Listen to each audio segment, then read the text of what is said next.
¿Puede una persona pasar 60 años en un diario respondiendo preguntas difíciles sin la ayuda de Internet? Pues no es nada común ni es nada fácil, pero en Colombia fue posible. El profesor Manuel Dresner, ingeniero acústico, cumplió esta tarea sin falta en El Espectador y poco a poco ha ido volcando todo ese conocimiento en 5 libros publicados hasta el momento. Uno sobre acústica, otro sobre preguntas llamado El sexo de los ángeles, uno más titulado El ombligo de Adán, otro sobre la música como lenguaje del mundo y el más reciente que acaba de salir al mercado, Civilización y Cultura. Dresner, quien además ha sido y sigue siendo crítico musical, nos cuenta en esta entrevista cuál fue la pregunta más difícil, la que él esperó siempre que le hicieran y las más recurrentes. Afirma incluso que como siempre podía responder, algunas personas dijeron que él se inventaba los interrogantes para no salir corchado. Lo que viene es un diálogo para ver y para aprender. Jorge Alfredo Vargas entra al radar. Profesor Dresner, ¿cuánto tiempo duró Preguntas y Respuestas, una muy famosa sección en el diario El Espectador? Bueno, eso se comenzó a escribir en el año 49 y duró hasta el 2009, o sea, 60 años. De hecho, yo creo que en este momento soy el más antiguo columnista, por no decir el más anciano, de la prensa. ¿Cuántas preguntas resolvió durante esos 60 años? Yo diría que más de 10.000. Claro que a veces se repetían, no a veces, con frecuencia se repetían porque no se podía esperar que una persona en el año 2005 supiera qué habían preguntado en 1955. ¿Cuál es la pregunta que más se repetía, la que más le hicieron? Me di cuenta a través de los años que a la gente le interesan mucho las cuestiones de las culturas extranjeras. Preguntaban mucho sobre cómo eran las cuestiones en la India, por qué a los franceses tenían fama de tales cosas, por qué los escoceses decían que eran avaros. ¿La pregunta más difícil o la que nunca pudo responder? Ya ahora que estoy retirado le voy a enseñar un truco del oficio. Todas las puedo responder porque las que no podía responder no se publicaban. Pero sí hubo una pregunta supremamente interesante que me hizo hace unos 30 años y de todo eso demoró responderse el ilustre historiador cartagenero Daniel Lemaitre. Él me decía, mire, yo he leído el Anarcos de Guillermo Valencia, del maestro Guillermo Valencia, y en Anarcos mencionan a una cantidad de anarquistas, y decía los nombres, pero hay un anarquista que menciona Guillermo Valencia que se llamaba Pini, y de Pini no he podido encontrar por parte alguna ninguna referencia, y me pareció muy interesante la cosa.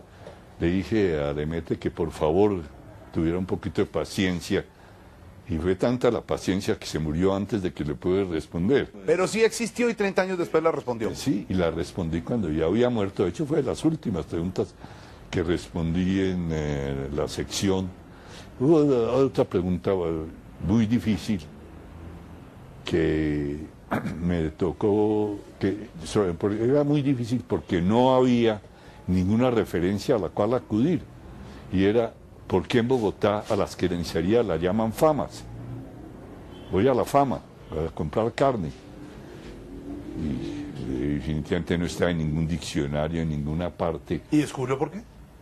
Hablando alguna vez con un señor bastante anciano, él más que yo, le mencioné la cosa y dice: ah, pero ¿cómo no vas a saber por qué en Bogotá le llama fama? En los años 20, aquí había una carnicería, un señor, y me dio el nombre del señor, se llamaba la Carnicería La Fama, y era tan buena esa carnicería que la gente, en vez de decir voy a La Fama a comprar carne, que La Fama quedó como nombre de carnicería.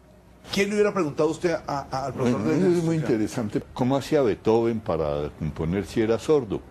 Profesor Manuel Dresner, ¿cómo hacía Beethoven para componer si era sordo? Qué guacha hacerle la pregunta ahora, pero bueno, muy tarde, pero más vale tarde que nunca. No, la cuestión es la siguiente, es que los compositores no necesitan oír, los compositores oyen la música interiormente. De hecho, un buen compositor ni siquiera necesita el piano, él va escribiendo su partitura. Está aquí, y, no aquí. y Beethoven, en últimas, él solo ensordeció cuando tenía más de 30 años. Él no es que hubiera sido toda la vida sordo. Pero la novena o la quinta, que son sus más famosas obras, las hizo ya sordo. Ya le hizo sordo. Es decir, de hecho, con la novena, cuando él estrenó la novena, en primer lugar, él sordo la dirigió y no puede dirigir, porque un sordo como... Eso sí, un sordo puede componer, pero un sordo no puede dirigir. Y entonces el primer violín tenía que ayudarlo y terminó la obra y estaba tan sordo que no oyó el aplauso y pensó que había fracasado, y una cantante que era la célebre Henrietta Schroeder de Vian, que cantó en el estreno de la novena, lo cogió, lo volteó para que viera al público loco, pues. La ovación. Qué cuento, qué historia. Profesor, usted es ingeniero acústico, ahora hablando de sonido y de oído. De eso vivía, yo no vivía de responder preguntas. Un ingeniero acústico tiene que tener buen oído, es decir, usted es un buen bailarín, un buen músico, toca algún instrumento, canta. Buen bailarín, muy en secreto, y para pesar de mi señora, yo a mí odio bailar. ¿Ah, sí? Odio bailar. Pero lleva el ritmo. Me gusta ver, sí, es que el ritmo no es tan difícil. Pero ser ingeniero acústico Pero no un obliga a ingeniero ser... acústico, en última, lo que necesita es resolver los problemas de sonido que hay en un sitio. Sí, en primer lugar, eliminar ruidos. Sí. Que, aunque eso de los ruidos... Una vez me hicieron una pregunta, bueno, ¿y cuál es la diferencia entre ruido y música? Ruido es todo sonido que no se desea.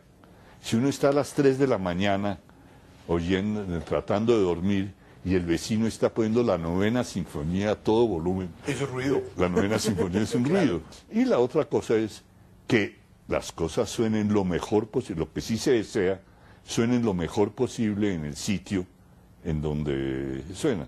¿Y se supo por fin cuál es el sexo de los ángeles? ¿O son asexuados? La pregunta lógicamente debía ser, ¿los ángeles tienen sexo? Y la respuesta... Bueno, yo todavía no he sido ángel y no he podido en mi carrera periodística entrevistar ninguna... Sí. Pero yo asumo que sí, porque caray, se supone que los ángeles están en el cielo. Y tal como nos pintan el cielo, es unos señores con una túnica blanca, con unas alitas, tocando arpa todo el día, y eso sí que es de harto. De modo que yo asumo que en el cielo debe haber sexo, y por los ángeles, tanto los ángeles deben tener sexo. No es muy teológica la respuesta. ¿Tendría Adán obligo? Bueno, esa es otra de esas imponderables, porque las teorías son dos en el caso de Adán. Adán no nació de mujer, lo cual implicaría que no debería tener ombligo, porque Dios para qué iba a crear a un señor con una cosa inútil.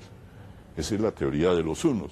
Pero los otros dicen, no, Dios no iba a ser una cosa imperfecta, y un hombre sin ombligo es una cosa imperfecta. Oiga, profesor Dresner, ¿cómo se hace para hacer culto en la vida? Mire, para hacer culto, yo diría que lo primero que hay que hacer es no tomar el camino de menor resistencia, de esperar que todo se lo dé la televisión o todo se lo dé en internet. La cultura se hace oyendo música, leyendo libros, informándose de lo que está pasando en la historia, sabiendo un poquito de pintura, no estudiando pintura, yo no digo estudiar pintura, sino ver obras de pintura.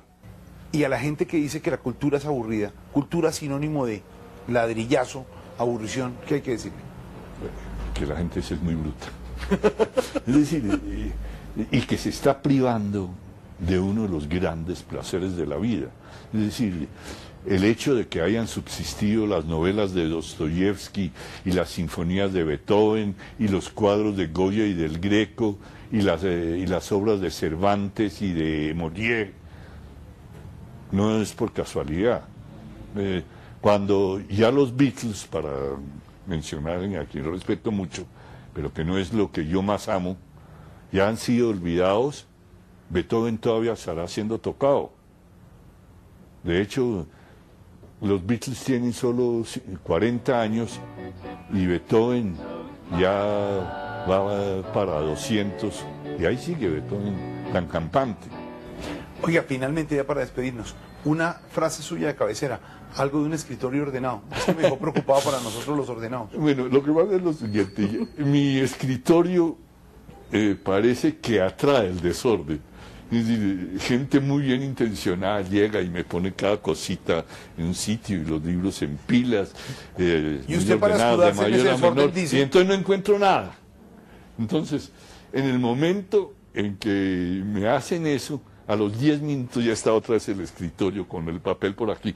Ahí lo encuentro todo y entonces un amigo me mandó la frase que yo la tenía sobre el escritorio y que debe ser tan influyente que me robaron el letrerito. Decía, un escritorio ordenado es muestra de una mente enferma. Ya me preocupó. Profesor Dresner, gracias por haber estado en el radar. Gracias por estas obras. Gracias por haber estado en el radar. Muy generoso. Sí, fue un honor, repito.